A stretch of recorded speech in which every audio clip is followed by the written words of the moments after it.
Hello, welcome to the show, the Double RT Boxing Show, with your host, Mr. A. Let's get right into it. November 11th was an action packed weekend for boxing, and we're still breaking them fights down. This is the post fight recap of the IBF. It was referred to as the IBF European Super Lightweight Champion, but it's listed as the IBF East West Super Lightweight Champion. Is with the champion Josh Leather defeating Glenn Foot in a very close fight.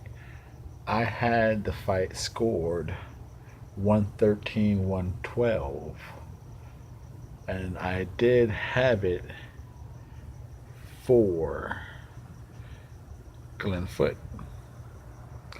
I had it for Glenn Foot. I think he pulled it off. Um, it was close. He almost gave it away. He lost 2 points. He lost 2 points in this fight. One was hitting on the break, and two was the losing of a mouth, the gum shield for third time, which was ironically because the whole fight referee. I'm slowly gonna learn the overseas referees' names, but the tall, slender white guy, the older guy with the bald head, the skinny guy. The whole fight he was warning Glenn Foot about no more, no more, you know. But he never lost a point for that. And he kept doing it far after the warnings. But like I said, I don't think they were ever intentional. I think it was just in the battle. There was a few that was intentional. Glenn Foot's a rough and dirty guy. Now, the first 3 rounds, I had him just overworking, over muscling, making Josh Leather fight more than he wanted to. Had him against the ropes. Not everything was landing that Glenn was throwing, but he was landing clean shots. Like I said, he was just going, just kind of like Sean Porter style, just muscling them, body shotting them, going sloppy down, high and low, uppercutting against the ropes. He had Leather and Leather couldn't, no matter what he tried, he couldn't spin away from the ropes. And then round 4, so right then I had Glenn up 3-0. And in round 4, Josh was able to bat, foot box him, work behind the jab more. So that was the first round I gave to Josh. And in round 5, Glenn got, I guess, I don't know if he was tired from the first 3 rounds or he somehow got back on the little aggression, put Leather back against the ropes, having a little flurries. Because the way I watch the fights, I just break each round to minutes, and the first minute was a nothing, second minute was a nothing, but the final minute, even though much wasn't landing, Glenn was setting the tempo, setting the fight. He was pushing Leather against the ropes, controlling action. Some landed, some didn't, but Leather was on defense.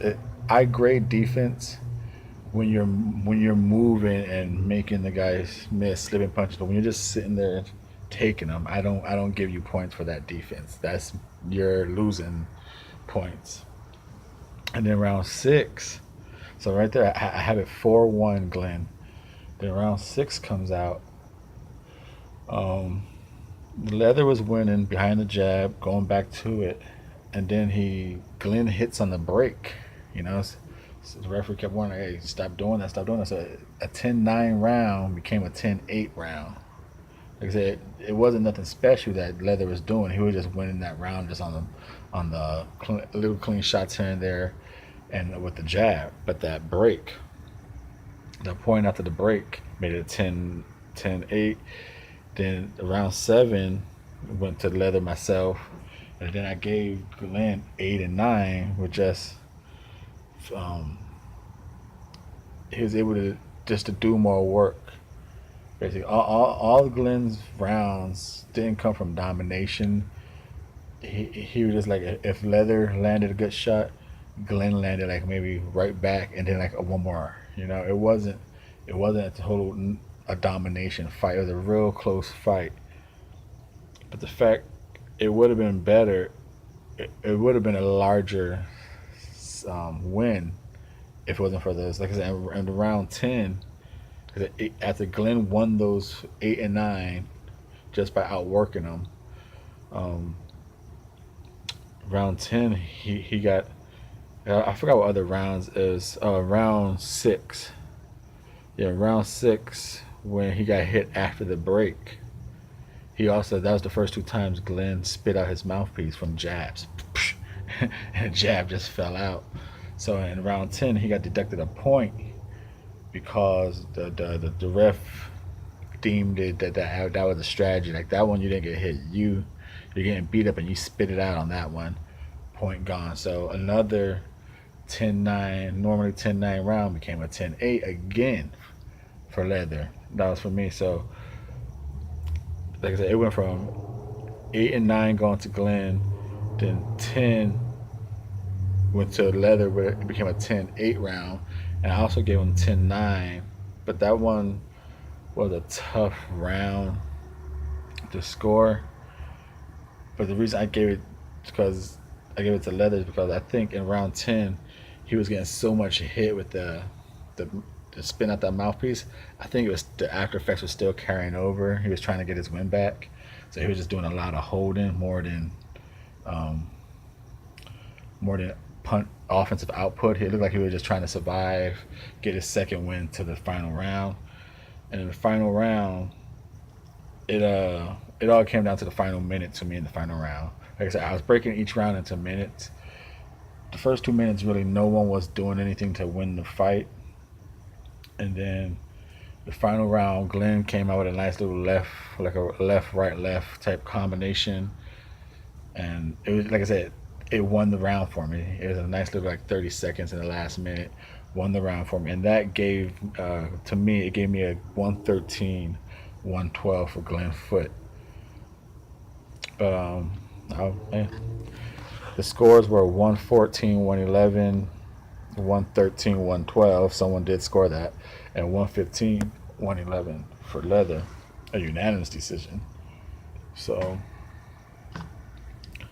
that is how that ended, and that is my fight recap. What you guys think of this fight? It was a one of the one of the more interesting fights over the 11th. There's a lot of fights, man. A lot of fights. I'm about to go try. This is like a good 5 more fights I gotta do. So have a good night and enjoy this video.